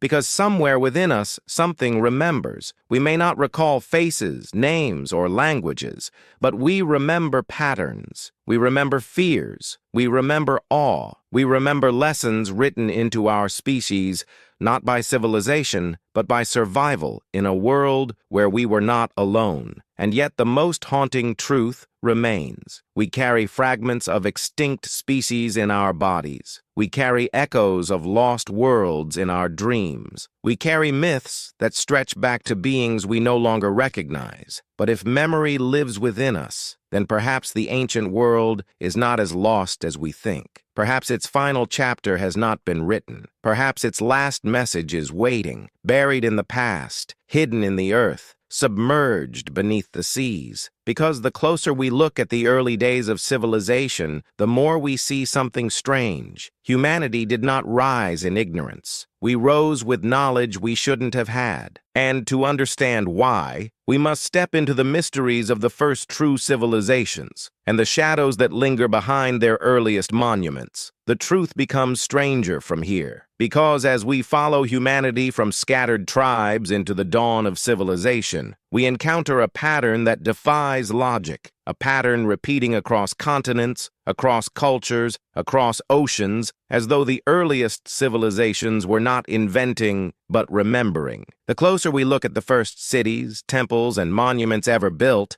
the more they seem connected to an older, hidden world. They did not emerge slowly, step by step, from primitive beginnings. They appeared abruptly, majestically, mysteriously, already carrying knowledge of architecture, astronomy, mathematics, and mythic cosmology. It is as if humanity inherited a blueprint, and behind that blueprint, a shadow. Let us trace that shadow through the oldest civilizations on Earth. Sumer, the first kingdom of time. Around 6,000 years ago, Sumer rose from the floodplains of Mesopotamia like a dream returning to life. The earliest cities, Eridu, Uruk, Ur, appeared suddenly, with temples aligned to celestial movements, irrigation canals, administrative systems, and writing. The Sumerians themselves said they did not invent their knowledge. They claimed it was given to them by the Apkallu, beings from before the flood. 7 sages who walked both land and sea, who brought the arts of civilization, who taught humans how to read the sky. Even their king's list states that civilization existed before the flood,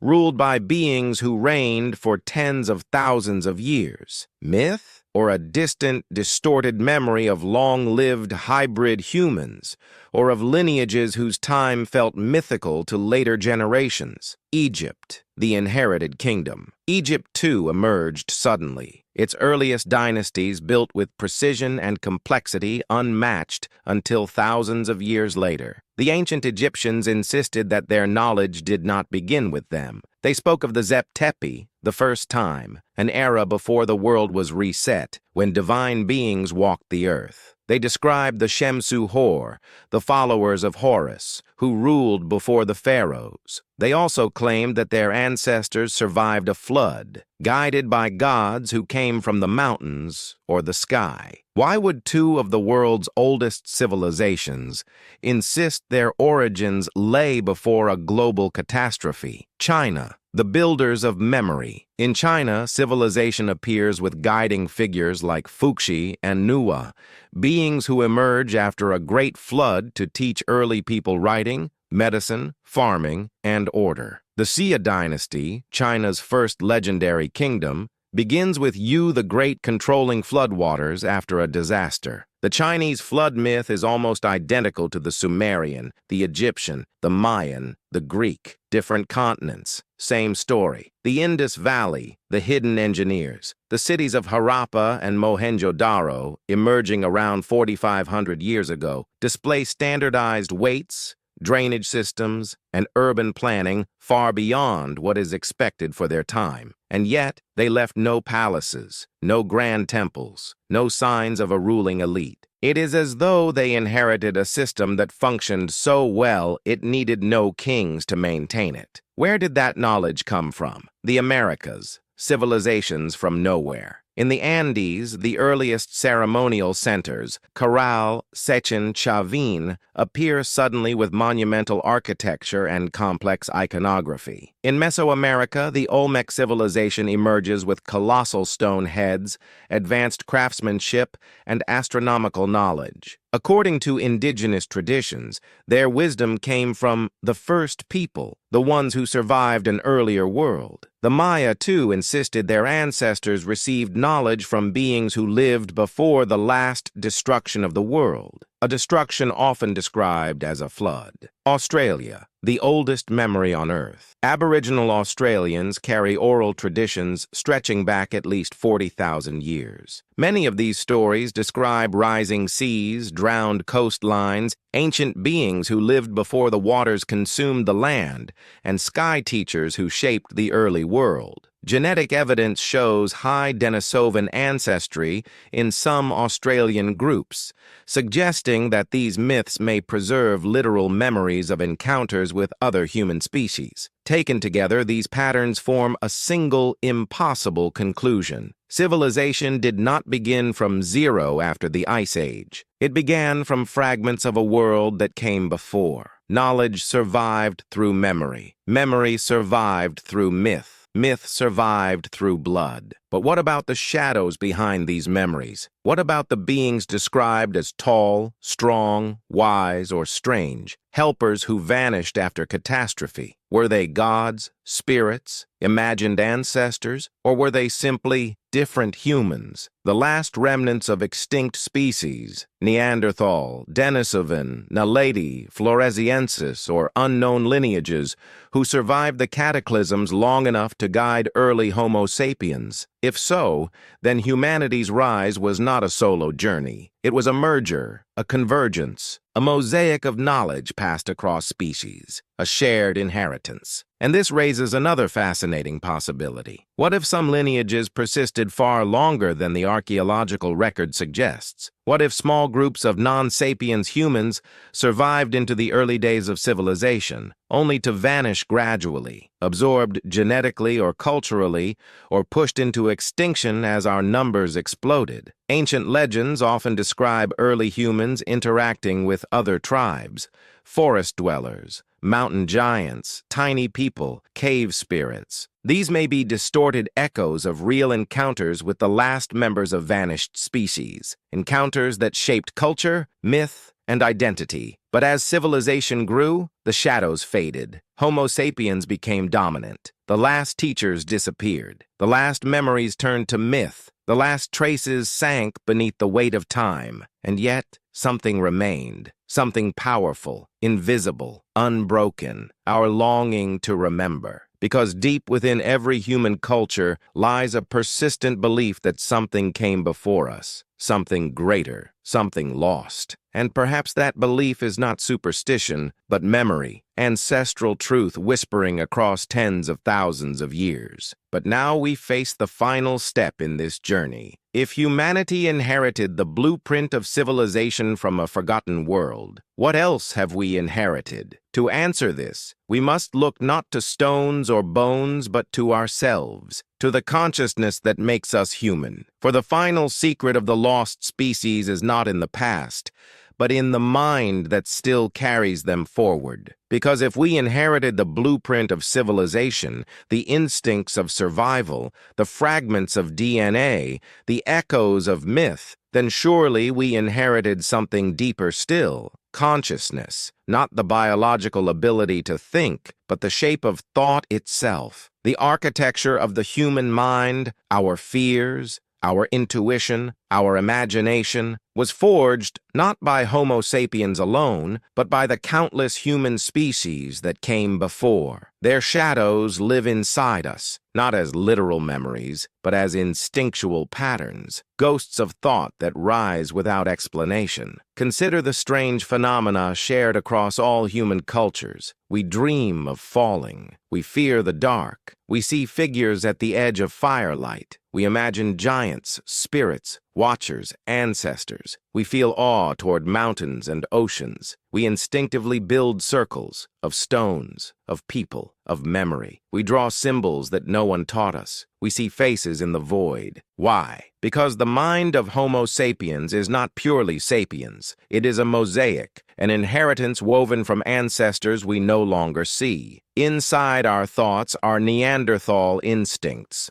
attuned to bitter cold, survival, closeness, community. Inside our lungs and blood are Denisovan adaptations, mountain knowledge embedded in the genome. Inside our spatial awareness may linger traces from erectus, masters of endurance and navigation. Inside our symbolic imagination may linger the fingerprints of hidden species, unknown humans who carved caves, painted symbols, and built rituals long before we arrived. It is as though each extinct species left behind a layer of mind, a different way of seeing the world. And over tens of thousands of years, Homo sapiens absorbed these layers, shaping us into something broader, more complex, more haunted than any single lineage could have become. This is why human consciousness feels ancient, because it is. It is the final refuge of every human species that has ever lived, and we sense it. That is why we tell stories of the first people, the forgotten ones, the teachers, the watchers. That is why ancient mythologies overlap with uncanny precision. Floods, giants, lost epochs, cycles of destruction and rebirth. That is why we find meaning in ruins older than writing, why we stand before ancient stones and feel seen, why we look into the night sky and feel recognized. The ghosts in our mind are not supernatural. They are ancestral. The reason every culture on Earth imagines otherworldly beings who resemble humans, but not quite humans,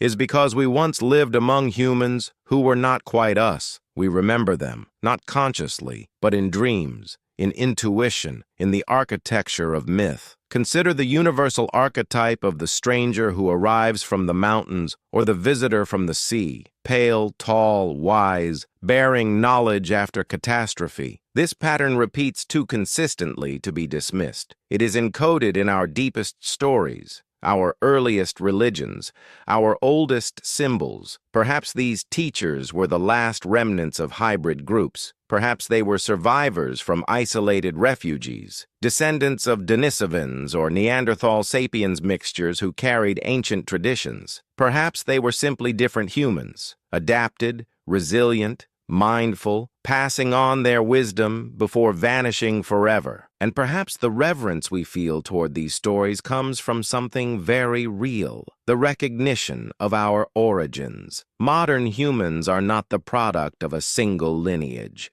We are a convergence, a meeting point, a final gathering of all who came before. Their bodies vanished, but their minds, their instincts, their patterns live on in us. This is why humanity feels older than civilization, why our imagination reaches beyond recorded history, why we sense a world older than memory itself. Because we remember a time when we were not alone, and some part of us longs for that forgotten world, a world of tribes, species, cousins, allies, rivals, mentors, a world where humanity was not a singular being, but a family of minds sharing the same earth. The ghosts in our mind are not warnings, they are invitations, reminders that our story is not linear but layered, not simple but symphonic. But there is one more piece to this story, one final echo that binds all the others. It is not about the past, it is about the future. For if we carry the memory of lost species in our blood, then what we become next will be shaped by those memories. Humanity is evolving again. Technology, climate, culture, they are reshaping us faster than biology ever could. And the forces that once erased our ancient cousins may one day test us as well. The question is not just who we came from, it is who we are becoming,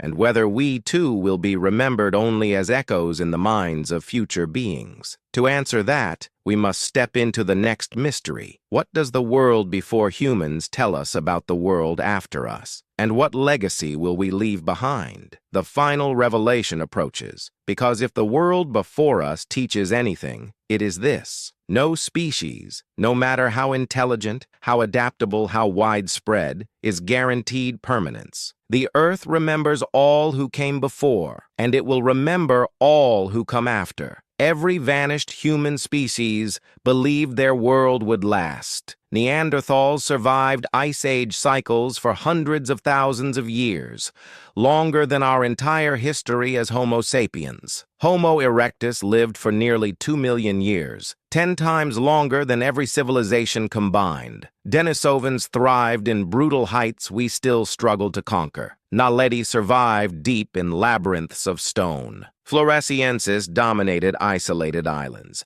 Luzonensis carved out a life in rugged jungles. They were masters of their worlds, and then they were gone. Extinction is not a failure. It is part of the rhythm of the earth. And now, for the first time in history, we are alone, the last surviving humans, the final branch of a great tree that once spread across continents. But if we are the last ones standing, the question we must ask is simple and terrifying. What comes after us? Because the same forces that shaped and destroyed the world before humanity still operate today. Climate shifts, volcanoes erupt, oceans rise, species emerge and vanish. Planets do not negotiate with civilizations. We often imagine the future in terms of technology, cybernetics, AI, space colonies, but the Earth thinks in different terms, in epochs, in cycles, in resets. Consider this. If Homo erectus lasted over 1 million years, and we have been here for only about 300,000, then we are still young. Too young to assume stability, too young to assume survival, too young to assume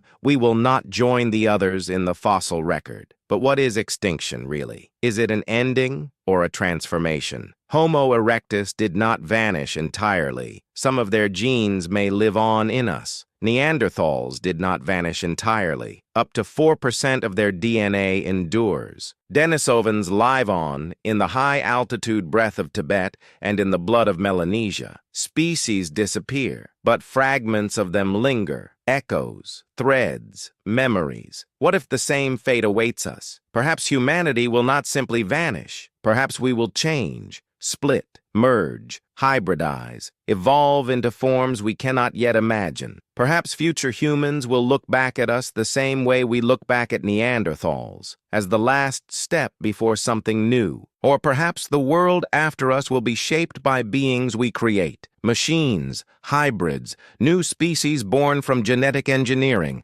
beings who will inherit our knowledge the way we inherited the memories of lost humans, beings who will walk the earth long after our names fade. And if they discover our ruins, our cities, our bones, our symbols, they may wonder about us the way we wonder about Homo Naledi or Denisovans. Who were these beings? Why did they build so much? Why did they disappear? What knowledge did they leave behind? Perhaps they will tell stories of a great catastrophe, climate, war, disease, collapse. Perhaps they will imagine teachers who came before them. Perhaps they will create myths of the ancients, the same way we created myths of giants, sky people, and forgotten civilizations, because every species remembers the ones before. Memory is the only immortality evolution allows, and if the world before humanity dissolves into the world after humanity, then our place is clear. We are a bridge, a transition, a chapter, not the final one, of a story still unfolding. But before we step into the far future, before we imagine the world without us, we must look inward, because the greatest lesson of the lost human species is not their disappearance, but the way their stories survived inside us. The world before humans shaped the world of humans, and the world after humans will be shaped by what we leave behind. Our tools, our ruins, our myths, our knowledge, our mistakes, our dreams, our DNA, but most of all, our story. The story of the last humans who carried the memory of all who came before, and who will pass that memory to all who come after. Because the legacy of humanity is not the monuments we build, but the ancient fire we carry inside us. And to see the weight of that legacy, to understand what remains after everything else fades, we must take one final step into the last block of this journey, into the final reflection. For 2 million years, Earth was a world of many humans, a world of parallel minds, a world of cousins, rivals, teachers, and strangers, a world where our footprints overlapped with others who were like us, and yet profoundly, beautifully different. We were never alone, not at the beginning, not through the floods, not through the ice, not through the fire and ash of Toba, not through the long migrations or the first sparks of civilization. We rose with others. We survived because of others. We carry the echoes of others still. And now, standing at the end of this journey, a truth settles over us like ancient dust. We are not the first humans. We are simply the last ones remaining. But the story does not end there, because the legacy of the lost species is not a tragedy. It is a gift we live every day, often without noticing.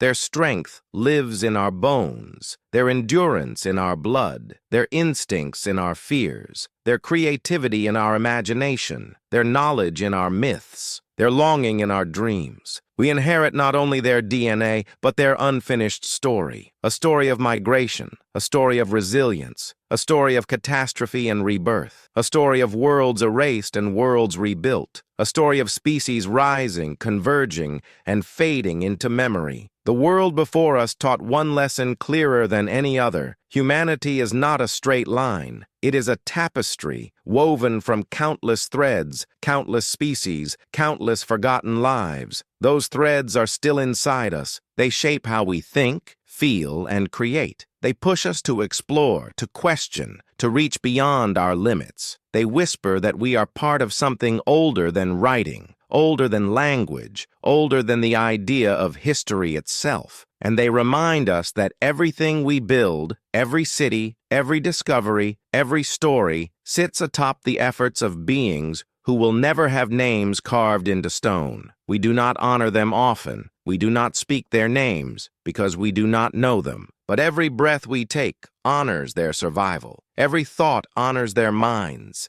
Every dream honors their lost worlds. And so, at the end of this journey, one final realization emerges. We are the memory of humanity, all of it, every branch, every ancestor, every forgotten species. Through us, they continue. Through us, they are remembered. Through us, their story does not end. And perhaps that is the greatest mystery of all, that humans, the last humans, were chosen by time itself to carry forward a legacy millions of years in the making. Their past is our foundation, our present is their echo, and our future, whatever it becomes, will be the continuation of a story far larger than our own brief chapter. One day, long after we are gone, future beings, whoever or whatever they may be, will sift through the remnants of our world. They will study our bones, our ruins, our symbols, our myths. They will wonder about the species that came before them, the same way we wonder about Neanderthals and Denisovans today. And perhaps they will understand us the way we are only now learning to understand the lost species. Not as a mistake, not as a miracle, but as one branch of a vast human family that rose, thrived, faded, and left behind a legacy carried forward by others. Because nothing truly disappears, not entirely, not ever. Not the Denisovans in the blood of Tibet, not the Neanderthals in the cells of Europe, not the Naledi in our myths of underworld people, not the giants in our legends, not the teachers in our stories after the flood, not the fears, the instincts, the dreams that live in our minds without names. Everything that came before us lives within us, and everything we are will live within those who follow. This is the great truth the lost species teach us. Humanity is not a species. It is a lineage of memory, a torch passed from hand to hand across millions of years, a flame carried through darkness, catastrophe, and time, a light that has never gone out, and now it burns in us. What we do with it will determine the story of the world after humans. But for now, we stand at the end of the long, winding path of deep time, surrounded by shadows of forgotten cousins, holding their memories in our cells, carrying their stories in our myths, breathing their legacy with every breath. Before us came many, after us will come others. But in this moment, in this fragile slice of time, we are the storytellers of an ancient world that refuses to be forgotten. And as long as we remember them, they live. This is the world before humans. This is the world that shaped us. And this is the legacy we carry forward into eternity.